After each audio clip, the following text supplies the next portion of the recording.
Good morning and welcome to Essential Ingredients. I'm your host, Justine Reichman. With me today is Laura Lavaca. She is a nutritionist for the Burlington School District, Burlington School in Burlington, Vermont. Welcome, Laura. Laura, when I was speaking with Betsy, she was talking about the 3 C's. And my understanding is that you sort of manage the cafeteria aspect of this for the children. I'd love to dig in a little bit deeper, understand what that means. So if we could just start with that, I think that would be great. So in terms of cafeteria, basically I am responsible for overseeing all the meal programs, the federally funded meal programs that we provide to children in the school during the school day and some after the school day. So I provide school breakfast, national school lunch, and at-risk supper. So in that role, I write menus that are compliant with the regulations, the meal pattern that the USDA provides for us. And I'm responsible for all the procurement of the food that we turn into school meals. I fully staff our kitchens. And we also have a food science education coordinator who gets into classrooms and works with kids on cooking projects and getting involved in the gardens that we have, which is funded through my department as well. So there's a lot that we do to integrate local foods and healthy foods into the school day for kids. Awesome. Thanks for sharing that.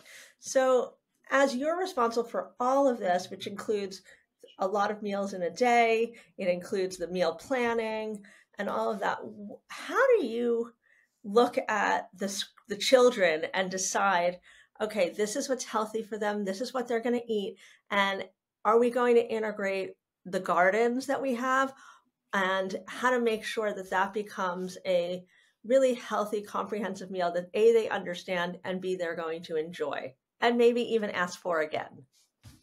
Yeah. So for starters, like I said, it's a USDA funded program. It's a federally funded program. It is pretty well dictated what we can and can't serve. So when we plan a menu, we have to plan a menu with a variety of vegetables, and those vegetables have to be in different subgroups. So we have to include leafy greens and red orange vegetables and legumes. So they dictate and what quantities that we have to provide those. Mm-hmm. They tell us how much protein we have to provide each day, how much grains we have to provide each day. So that's a lot of that is already dictated in many ways to us. And most recently, we have sodium limits, we have sugar limits. So even though this is something that's always been important to me, now on a national level, the USDA is dictating and that to us. What the garden does really to talk about the garden and the edible the edible landscape, so to speak. The garden is really more of an educational tool. There's not a whole lot of coming out of a school garden that is enough for us to feed. I mean, we have 3,500 students in our school district. We're serving about 2,500 lunches a day and similar breakfasts a day, and about 1,000 suppers a day. So that's a lot of produce. There's a lot to produce in a school garden. It's an opportunity for kids to get to know the food and where it comes from, and to be invested in it. So, if they grew cherry tomatoes, those cherry tomatoes might show up in the salad bar. They get excited. Hey, I grew that. I harvested that. I brought that, to Miss Leah so that she could put it on the salad bar. So that's really what the school garden is. We definitely, when we're talking about it with students, we're bringing in from local producers too. So that can produce enough food to provide for our kids. And, different counties are different. The county where I worked last was a very agricultural county. So oftentimes you would say, hey, your classmate's farm grew these carrots that you have on your plate. So it's about making those connections for them. How do children respond to that when you share the information, or whether they learn where things came from and whether it's that they grew it, a friend grew it, etc.? I think they have a lot of pride, right? I think that they're really proud that I contributed. Like, we all want to contribute to our community, right? And so they have a lot of pride in being able to have contributed to such an important part of the day.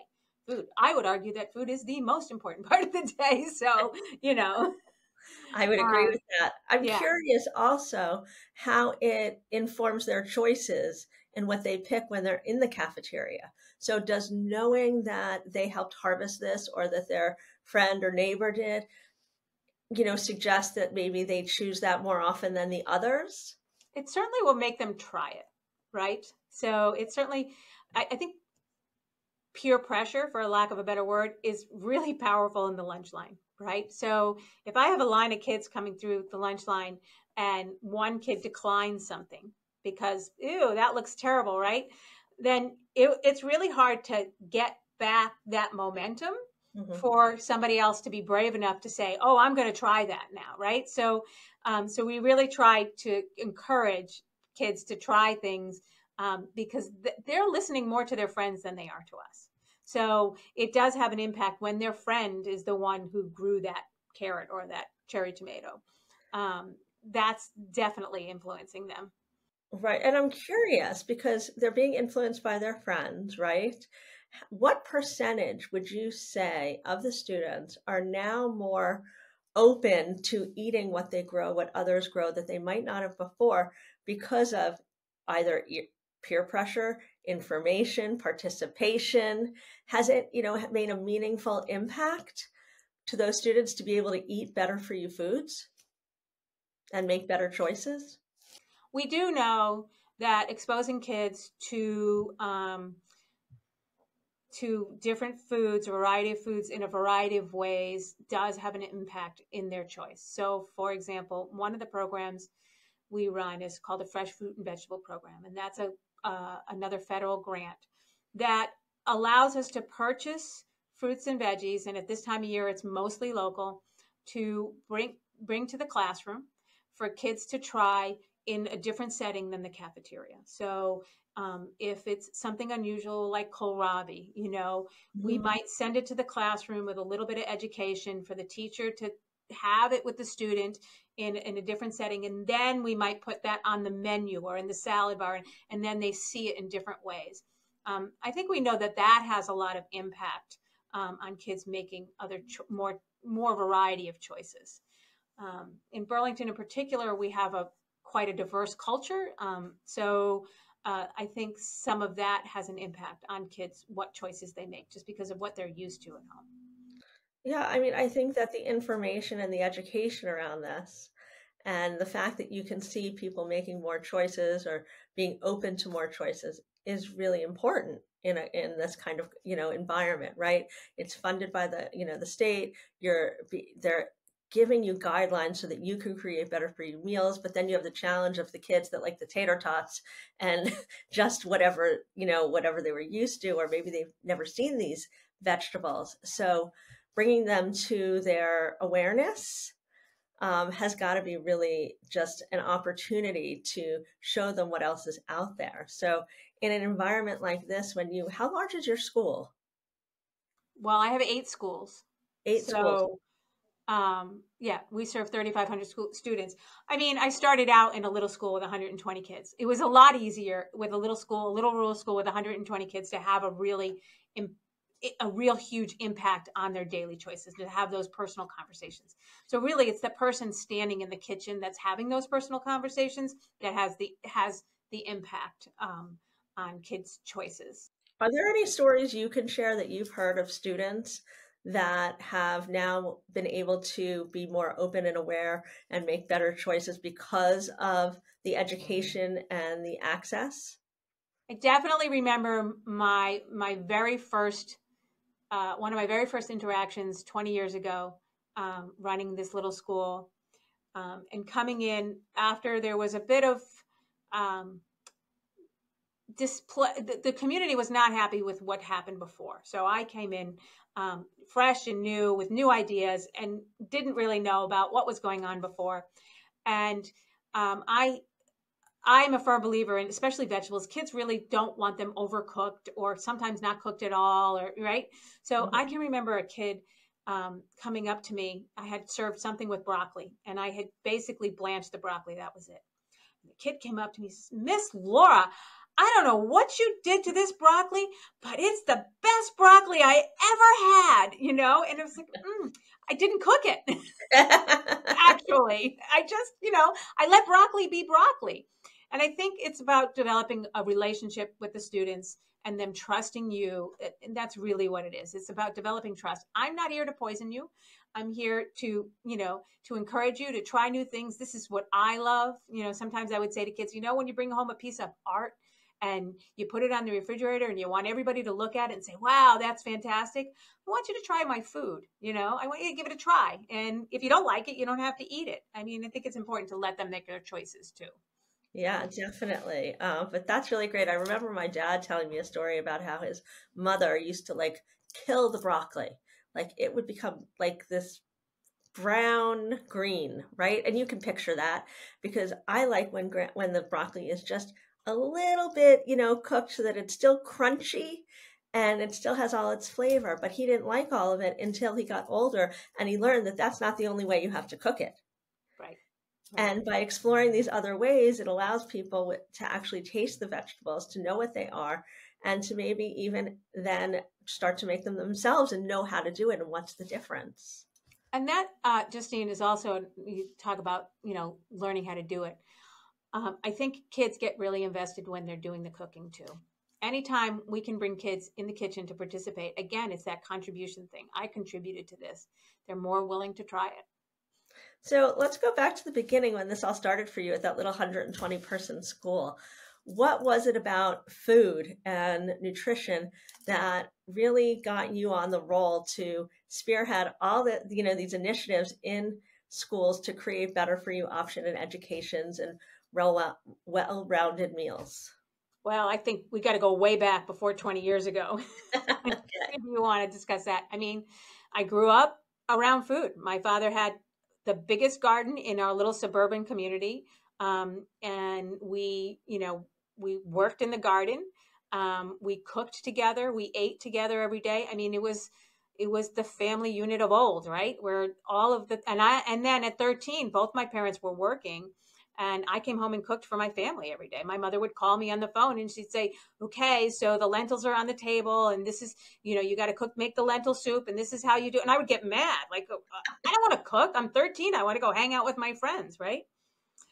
It was just always such a big part of my life. It's not just about the food. It's just about the experience with the food too. So, and then I worked in restaurants.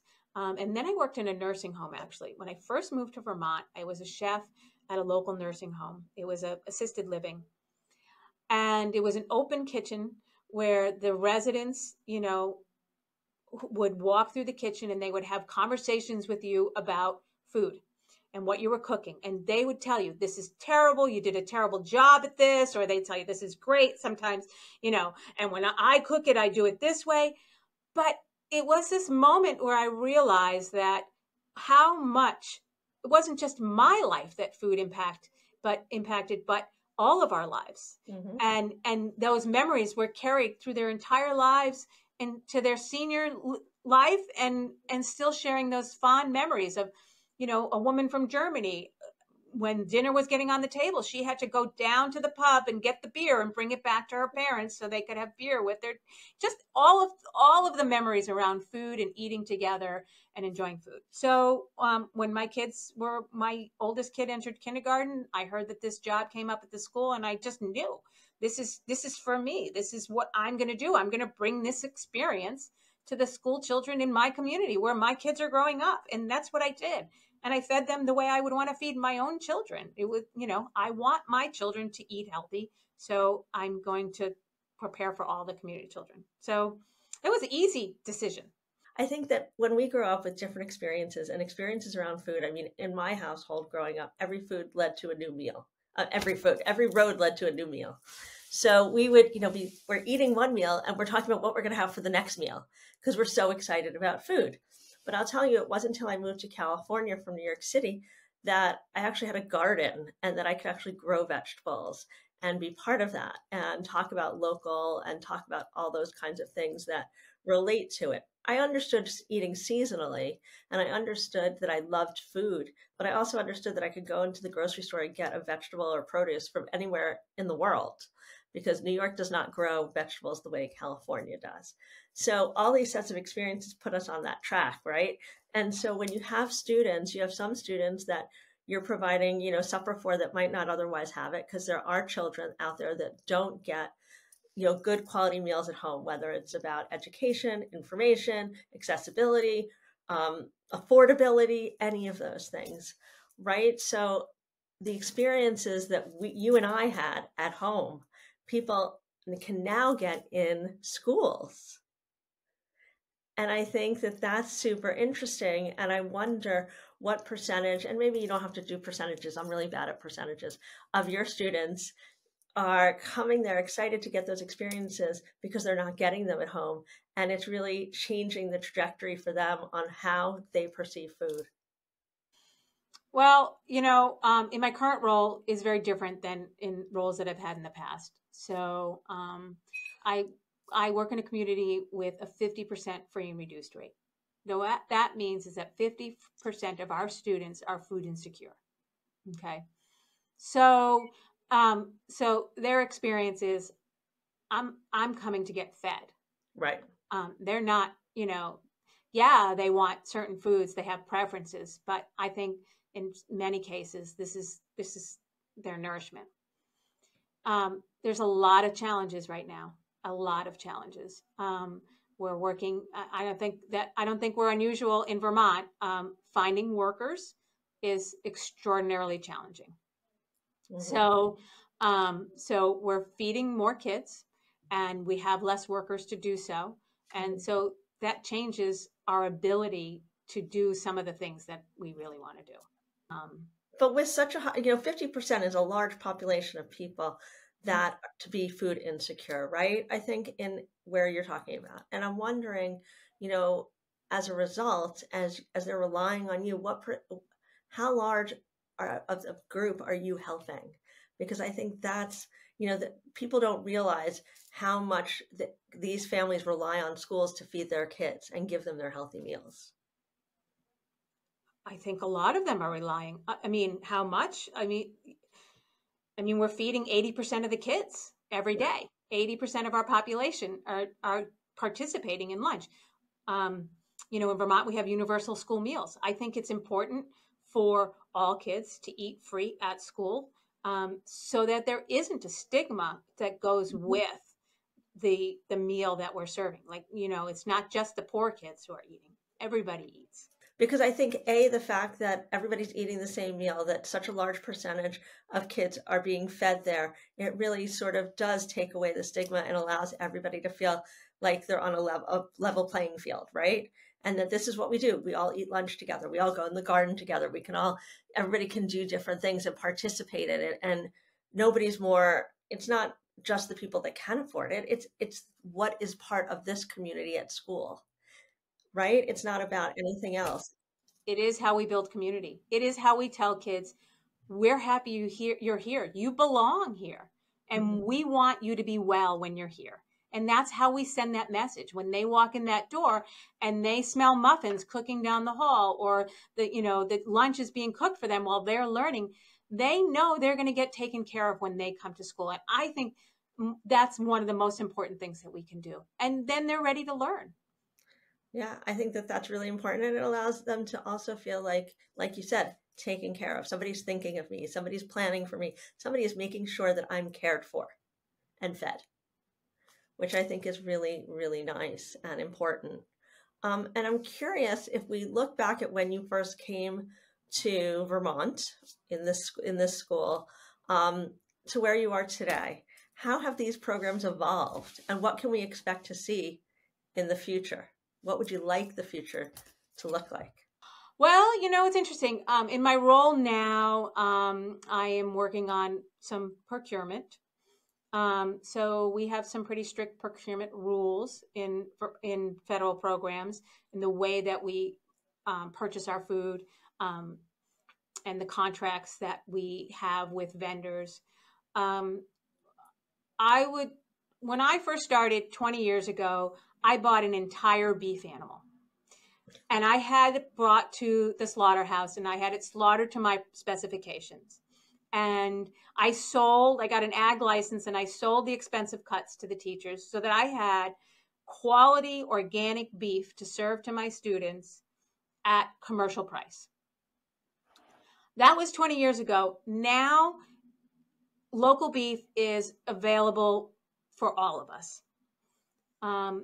And I would like to see, but yet we all sort of, all the districts, there's 66 districts, something like that in Vermont, and everybody sort of does their own local procurement. We figure out, what we can and can't do and where to get it.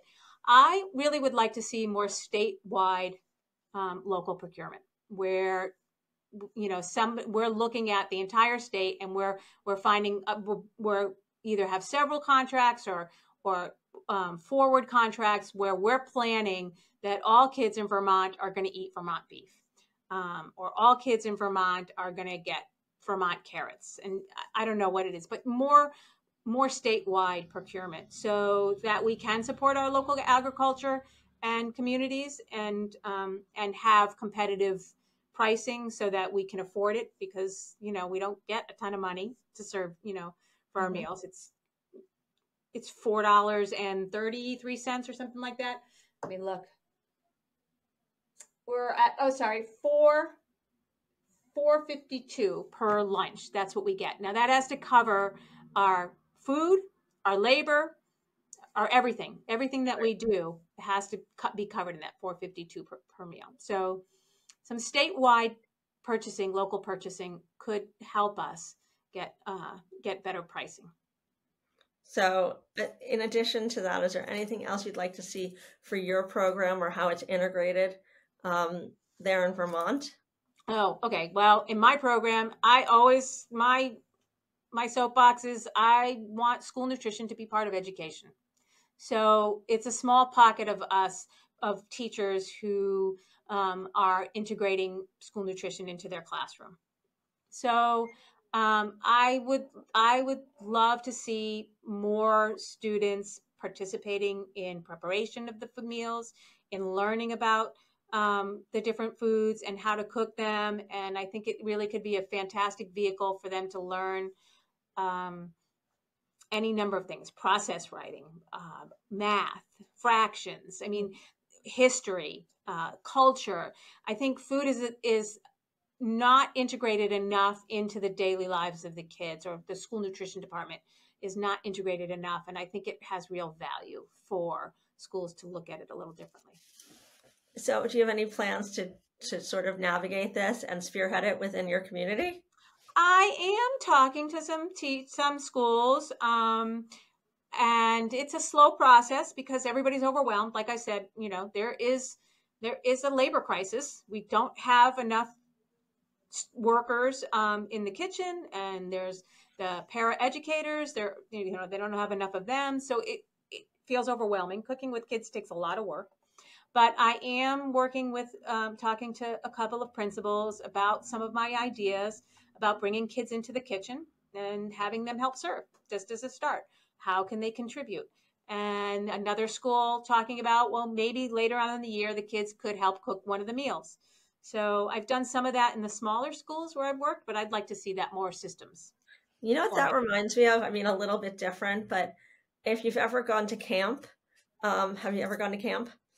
And, at most camps, I think, at any, you have those CITs, but then you also have the tables. And at every table, there's somebody there that serves. There's somebody there that cleans up. There's somebody there that, helps, does stuff in the kitchen.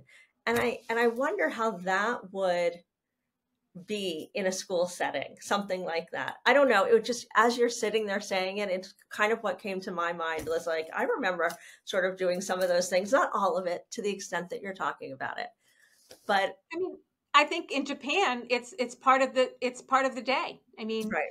If you look at other cultures, they do it, they do make that work. It's not going it wouldn't be easy, but it can be done. Just because it's not easy doesn't mean we shouldn't be looking at it.